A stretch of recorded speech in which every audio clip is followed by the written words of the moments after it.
PLI এর টাকা জমা করার জন্য প্রথমে আমাদের যেকোনো একটা ব্রাউজারে গিয়ে পিএলআই লগ ইন এটা সার্চ করে নিতে হবে। সার্চ করে নেওয়ার পর আমাদের প্রথমেই চলে আসবে একটা ওয়েবসাইট। সেই ওয়েবসাইটের মধ্যে ঢুকলে আমরা এখানে দেখতে পাবো কাস্টমার আইডি আর পাসওয়ার্ড দেওয়ার জায়গা, তার সাথে একটা ক্যাপচা দেওয়ার জায়গা।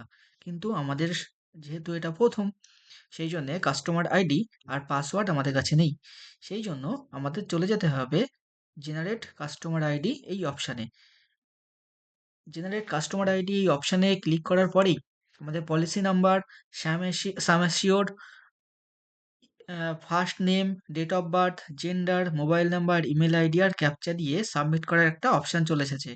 এই সমস্ত ডাটাগুলো এখানে ঠিকঠাকভাবে বসিয়ে সাবমিট করার পর 24 ঘন্টার মধ্যে আপনাদের ফোনে কাস্টমার আইডি আর পাসওয়ার্ড চলে আসবে।